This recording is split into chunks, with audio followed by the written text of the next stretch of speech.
Assalamualaikum warahmatullahi wabarakatuh. Waalaikumsalam warahmatullahi wabarakatuh. Halo Sobat Peradilan, kembali lagi bersama saya Ulfa Septiandika di acara Logis, Dialog Inspiratif. Pada kesempatan kali ini, Logis telah kedatangan tamu istimewa yang sangat menginspirasi, yaitu Hakim baru di Pengadilan Agama Probolinggo, yakni Yang Mulia Rifki Kurnia Wazan SHI MH. Halo, selamat pagi Yang Mulia. Pagi Mbak Ulfa. Bagaimana keadaannya? Alhamdulillah sehat, sehat selalu. Sehat maupun nggak sehat tetap disyukuri. Alhamdulillah, Iya. tetap bersyukur ya. Iya, tetap disyukuri.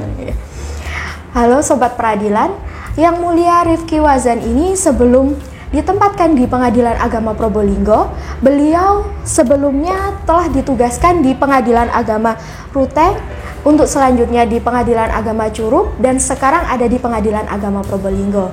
Yang Mulia, boleh sedikit cerita bagaimana pengalamannya di Pengadilan Agama sebelumnya? Ya, jadi saya penempatan pertama menjadi hakim itu di Pengadilan Agama Ruteng, ya itu di daerah Flores NTT, di ujung timur. Ya, jadi alhamdulillah di sana saya sudah jalan 3 tahun, sudah menjadi hakim selama 3 tahun. Kemudian saya sempat sebentar di Pengadilan Agama Curug di daerah Bengkulu, yang kemudian sekarang saya menjadi bagian dari keluarga besar Pengadilan Agama Probolinggo. Alhamdulillah. Kemudian Yang Mulia, setelah ditempatkan di Pengadilan Agama Probolinggo baru-baru ini, seperti apa kesan dan pesannya terhadap Pengadilan Agama Probolinggo ini? Kalau pesan belum ya, karena kan memang saya belum berpisah dengan Pengadilan Probolinggo ya.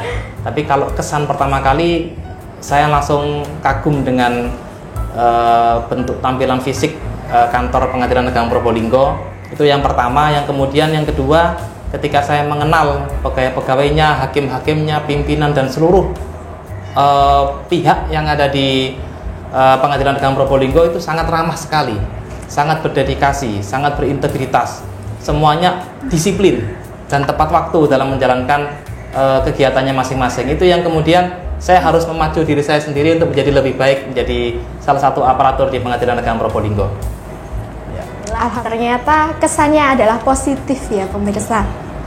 Baik pemirsa, untuk mempersingkat waktu, pada kesempatan kali ini, pada podcast Logis Dialog Inspiratif, mengangkat tema podcast yakni pencatatan perkawinan yang diabaikan.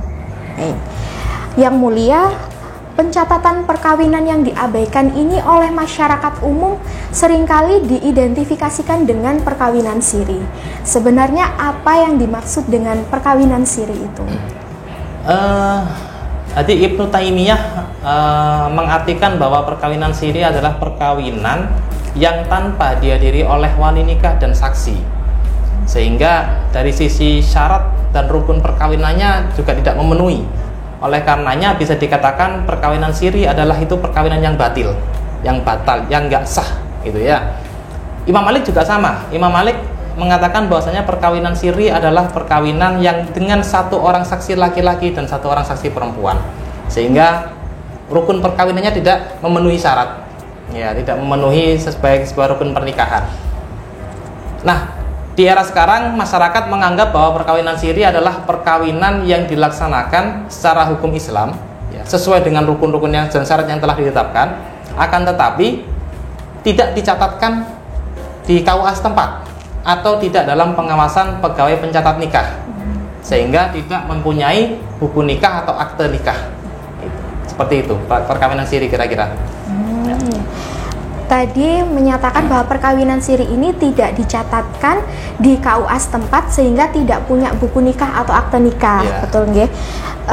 Sebenarnya apa perbedaan pencatatan perkawinan dengan perkawinan tidak tercatat? Ya, kalau pencatatan perkawinan itu sesuai dengan pasal 2 ayat 2 Undang-Undang Nomor 1 Tahun 74 tentang perkawinan, bagaimana setiap perkawinan itu harus dicatatkan menurut ketentuan hukum yang berlaku. Sehingga setiap perkawinan itu memang harus ada dalam pengawasan pegawai pencatat nikah. Sehingga pegawai pencatat nikah dalam hal ini adalah KUA setempat itu menjalankan prosedur-prosedur. Ya, prosedur perkawinan itu seperti apa sih? Ya. kira-kira si A dan si B ini memang ada ikatan perkawinan lain nggak dengan pihak lain, atau memang kedua-duanya memang benar-benar memenuhi syarat yang telah ditetapkan. Nah, itu kan harus ada petugas yang menilai itu. Nah, ketika pencatatan perkawinan ini dilaksanakan, maka otomatis mereka sudah memenuhi syarat dan rukunnya, dan artinya mereka mempunyai akte nikah. Akte nikah ini apa? Akte nikah adalah akte otentik yang mengatakan bahwasanya ini adalah bukti bahwasanya dia telah menikah, yang diakui oleh negara. Nah, itu intinya, yang diakui oleh negara, sehingga hak dan kewajibannya bisa dilindungi oleh negara. Nah, perkawinan yang tidak dicatat, ya, ini beda ya. Yang tidak dicatat dengan yang tidak dicatatkan. Nah, itu ada beda ya. Perkawinan yang tidak dicatat itu adalah mereka yang telah melaksanakan perkawinan sesuai dengan hukum Islam, akan tapi memang tidak ada pegawai pengawas, tidak ada PPN, pegawai pencatat nikah, yang telah mengawasi mereka untuk melakukan sebuah pernikahan, sehingga perkawinannya tidak ada akta nikahnya, tidak ada buku nikahnya. Nah, kalau perkawinan yang tidak dicatatkan itu karena ada unsur kesengajaan, sehingga si A dan si B ketika mau menikah secara siri, ya, secara siri artinya tidak dicatatkan. Ketika ada katakannya, maka itu berarti ada unsur kesengajaan. Kenapa ada unsur kesengajaan? Ya mungkin ada niat-niat buruk yang mereka ini ya, yang mereka akan lakukan. Bisa jadi ada poligami liar, ya kan? Sehingga mereka sengaja untuk tidak mencatatkan. Atau bisa jadi itu nikah mut'ah. Ya kan nggak mungkin nikah mut'ah yang nikah hanya sebentar aja kontrak, kawin kontrak itu ya. Kan nggak mungkin itu dicatatkan di KUA. Pasti itu disirikan, itu pasti melalui proses perkawinan siri yang tanpa dicatatkan, sehingga ada unsur kesengajaan untuk tidak mencatatkan. Seperti itu. Baik, berarti perkawinan tidak dicatat itu perkawinannya sesuai dengan unsur perkawinan yang ada di hukum Islam, tetapi memang tidak dicatat. Sedangkan perkawinan yang tidak dicatatkan itu ada unsur kesengajaan, seperti itu ya. Ya. Betul. Lalu apa akibat hukum bagi para pihak yang perkawinannya itu tidak dicatat? Akibat hukum apa nanti yang terjadi kepada pihak yang menikah sesuai dengan syariat Islam, tetapi perkawinannya itu tidak dicatat? Ya, karena perkawinan yang tidak dicatat atau tidak dicatatkan, ya, itu mempunyai konsekuensi hukum karena tidak diakui oleh negara, maka pasti seorang istri itu bisa jadi tidak mendapatkan nafkah pada dari seorang suami, ya. Jadi seorang suami bisa jadi menelantarkan istri dan anak-anaknya, dan ketika ada penelantaran itu, maka hak dan kewajiban istri tidak bisa tercapai. Ya, itu yang pertama. Yang kedua adalah yang pasti nafkah anak, nafkah keluarga, dan lain sebagainya, kebutuhan-kebutuhan dalam rumah tangga itu pasti tidak bisa tercukupi karena memang tidak dilindungi oleh negara. Ya, karena suami ini ketika dia tidak menjalankan kewajibannya, maka si istri tidak bisa menuntut untuk mendapatkan haknya. Ya, karena memang tidak diakui oleh negara pernikahannya. Kemudian ketika si suami ini, si laki-laki ini meninggal, maka dia harusnya kan menurunkan harta warisnya kepada ahli waris. Karena sebuah pernikahan ini adalah pernikahan yang tidak dicatatkan, tidak diakui oleh negara, maka negara juga tidak bisa melindungi hak-hak waris dari ahli waris ini. Ya, itu yang menjadi penyebab akibat-akibat hukum dari perkawinan siri. Yang ketiga, istri tidak bisa mendapatkan harta bersama dari seorang suami ketika terjadi perceraian. Ya, kalau pernikahannya pernikahan siri, maka kalau misalkan terjadi perceraiannya pun namanya perceraian siri, ya kan? Tidak mungkin perceraiannya di pengadilan karena pernikahannya siri. Sehingga ketika terjadi perceraian, ditalak oleh seorang suami, maka otomatis istri tidak bisa mendapatkan harta bersama. Padahal mungkin secara de facto, secara faktanya adalah harta itu didapatkan ketika mereka menikah. Tapi karena pernikahan dilakukan secara siri, tidak diakui oleh negara, tidak punya bukti otentik yang berupa akta nikah, maka otomatis harta-harta yang telah dikumpulkan selama menikah itu secara hukum bukanlah harta bersama, sehingga si istri belum bisa mendapatkan pembagian harta bersama ketika terjadi perceraian. Nah, itu sangat berat sekali memang dampak-dampak terhadap istri dan anak ketika perkawinan siri itu dijalankan atau dilaksanakan oleh masyarakat seperti itu. Kurang lebih seperti itulah ya. Jadi akibat hukumnya itu lebih ke merugikan dari pihak istri dan juga anaknya nanti ya Pak ya? Iya, jadi memang sebagian besar yang dirugikan adalah istri dan anak. Karena kewajiban seorang suami itu kan menafkahi, bertanggung jawab terhadap nafkah kebutuhan lahir batin keluarga. Ketika seorang suami tidak diikat oleh sebuah ikatan yang kuat, ya kan mitsaqun ghalidhon itu pernikahan itu, ikatan yang kuat, maka otomatis suami ketika dia lepas dari tanggung jawab, dia tidak bisa ada kekuatan lain di luar itu yang bisa menghukumnya. Itu kurang lebih seperti itulah kira-kira. Ya.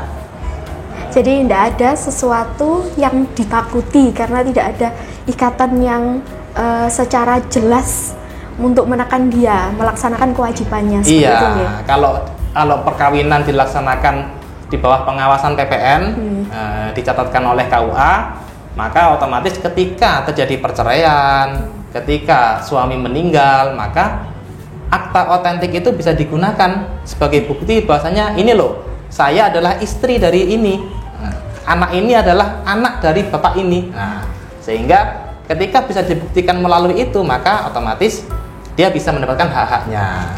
Dan satu lagi yang penting Mbak, ketika suami istri yang menikah siri mempunyai anak, ya, mempunyai anak dan anak itu mau bersekolah, nah ini rata-rata kebanyakan akhirnya bapak ibu ini, suami istri ini akhirnya mereka baru menyadari kalau buku nikah itu penting, karena anak butuh akte kelahiran untuk mendaftarkan sekolah. Sebagai syarat administrasi. Akte kelahiran kalau itu pernikahan siri, maka adalah anak dari seorang ibu yang bernama ini tanpa ada kata bapak, gitu kan. Akhirnya secara hukum ketika masyarakat melihat akte kelahiran anak seperti itu, maka ini dikatakan sebagai anak di luar nikah karena nggak punya bapak, gitu. Jadi kasihan si anak juga, gitu. Kemudian menurut Yang Mulia Rifki, apa faktor yang melatar belakangi adanya perkawinan siri? Banyaknya perkawinan siri itu dilatar belakangi oleh faktor-faktor apa saja? Yang pertama pasti faktor ekonomi, ya. Kenapa? Karena masalah perkawinan siri itu masalah perkawinan siri itu kan karena dia tidak mau ke KUA, ya kan? Tidak mencatatkan dirinya di KUA. Di KUA kan butuh biaya. Nah, itu tadi rata-rata alasan mereka adalah faktor ekonomi, Pak.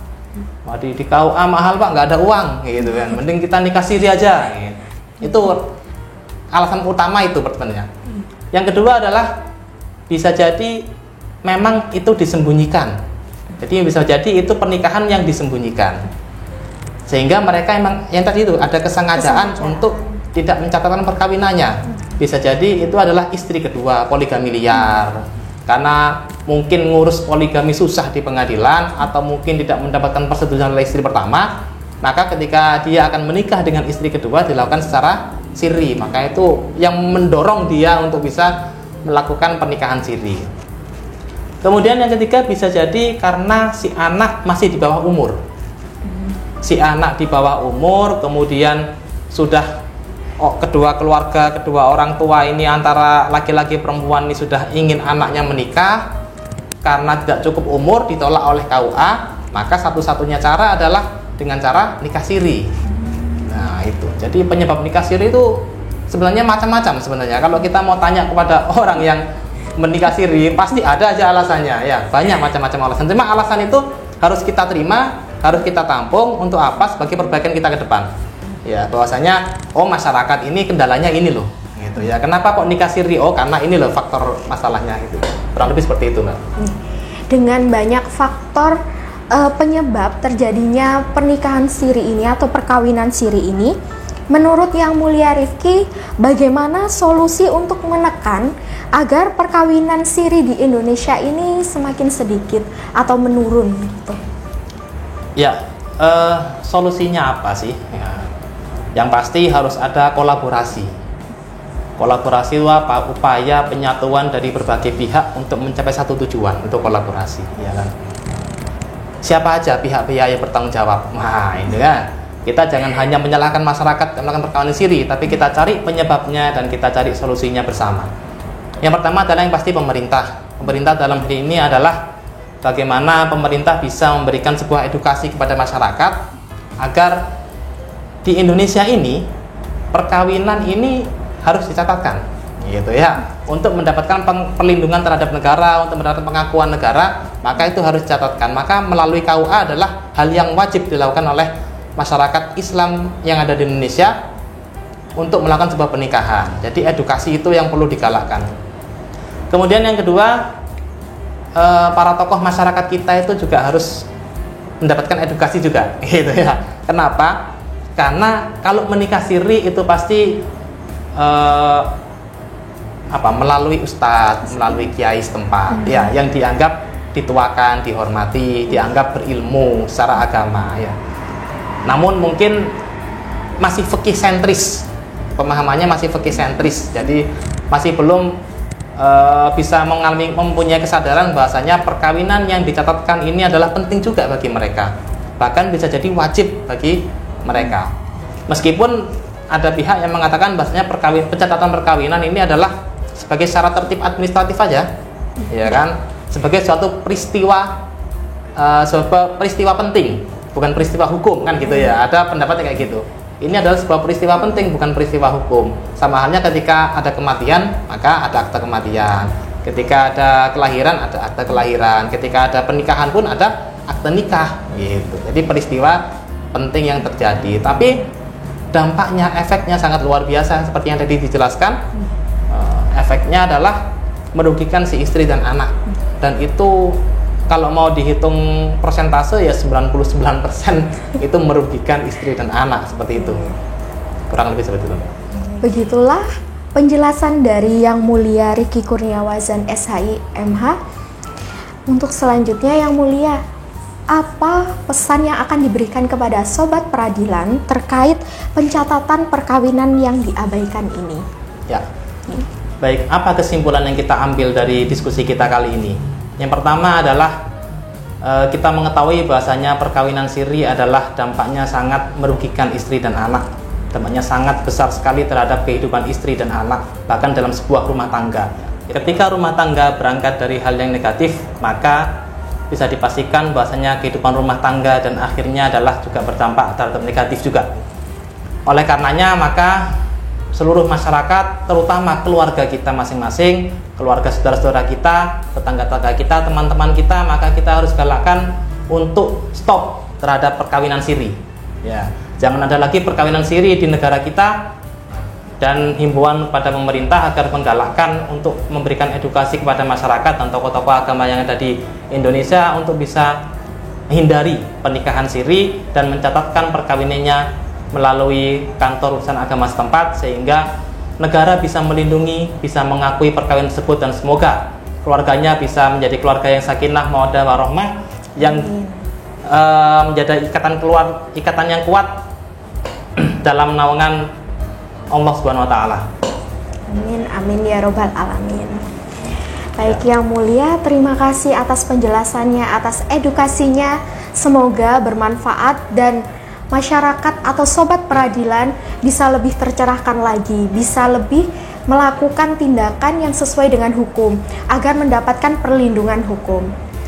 Terima kasih Yang Mulia Rifki Kurniawazan SHI MH atas penjelasannya yang sangat bermanfaat dan menginspirasi. Semoga sobat peradilan semakin tercerahkan sehingga mengetahui pembahasan mengenai perkawinan siri ini, sehingga sobat peradilan di luar sana yang pernikahannya atau perkawinannya masih belum tercatat akan segera dicatatkan agar mendapatkan perlindungan hukum. Kemudian bagi sobat peradilan, kami mohon dukungannya untuk selalu mendukung kami di channel kami di Instagram, di website kami, di TikTok, Facebook, maupun di YouTube. Akhir kata, saya Ulfa Septiandika dan Yang Mulia Rifki Kurniawazan SHI MH pamit undur diri.